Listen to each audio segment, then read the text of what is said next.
Right, picture this, a desert quarry, absolutely baking. The sun, oh, it's midday, relentless, beating down like a massive, angry spotlight. Dust devils dance in the shimmering heat haze, everything's sharp, etched. The air itself feels gritty. You can almost taste the ancient stone, and then you see it, a Rolls-Royce Phantom. Yes, a Phantom, here of all places, deep, glorious blue, polished to an inch of its life, gleaming, actually, under that fierce sun, catching the light like a massive, very expensive sapphire. It's chrome, blinding, proper, beautiful bonkers. Now, this isn't your average parking spot, not for a roller anyway. It's parked at a jaunty angle, almost defiant, surrounded by sheer, unforgiving rock. The contrast is just staggering, utter luxury. Plopped right into the middle of raw, rugged nature. It's like seeing the Queen pop round for a cuppa in a builder's yard. What on earth is it doing there? That's the million-dollar question, isn't it? This magnificent beast, this pinnacle of automotive opulence. Sitting pretty in a place that chews up lesser vehicles. There's a story here, you can feel it, a rather worrying one, I suspect. Something is definitely up.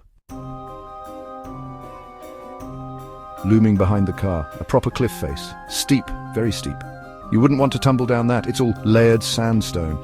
Millions of years stacked up, reds, oranges, ochres. The sun carves deep shadows into its crags. Every texture is knife-edge sharp. It's ancient, imposing, and frankly, a bit menacing.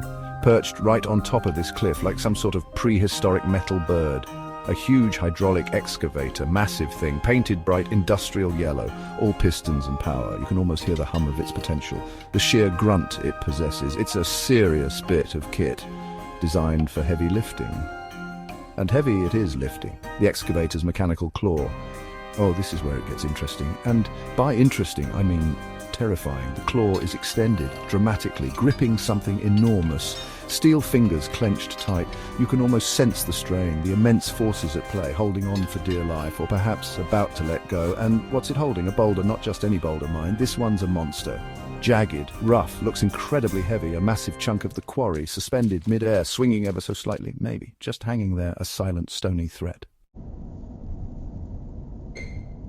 Now, here's the kicker, the really, really bad bit. This enormous, jagged boulder, it's directly above the Rolls-Royce. I mean, above, perfectly aligned for maximum destruction. If that thing drops, well, it doesn't bear thinking about. The Phantom doesn't stand a chance. It's a sitting duck, a very expensive, very shiny duck. The sunlight is playing tricks, or maybe it's just highlighting the horror. It glints off the Phantom's perfect paintwork, then catches the rough, unforgiving surface of the rock.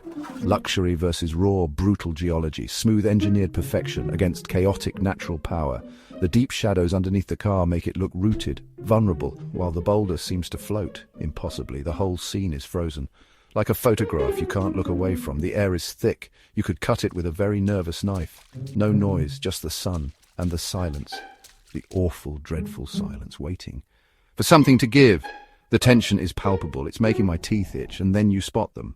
Up on the cliff near the excavator, two figures, small from this distance, but clearly they're construction workers. Orange safety vests, bright in the sun, yellow hard hats, standard quarry attire. But their posture, it's not relaxed. These two chaps, they're not admiring the view. Oh no, they're looking down, both of them, right at the Rolls-Royce and that boulder. Their expressions, hard to see perfectly, but they look serious. Very serious, maybe a bit pale under their tans. Who could blame them? What's going through their minds? Is this a terrible accident unfolding, a prank gone catastrophically wrong, or something else entirely? Are they in control of that digger, of that rock? Or have they just realized they've made a rather large, rather expensive mistake, the kind of mistake that gets you on the news for all the wrong reasons? Their stillness speaks volumes, worried volumes. The light is so sharp it picks out every detail.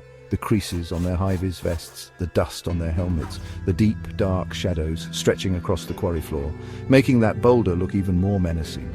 The clarity is intense, almost too real. You feel like you're right there, holding your breath with them, hoping against hope. So there it is, a Rolls-Royce Phantom, jewel of the automotive world, underneath a massive, angry rock, held by a thread, or more accurately by some stressed hydraulics. And two blokes looking very, very worried. Luxury meets extreme danger in the blazing desert sun. What happens next? Honestly, I'm not sure I want to know.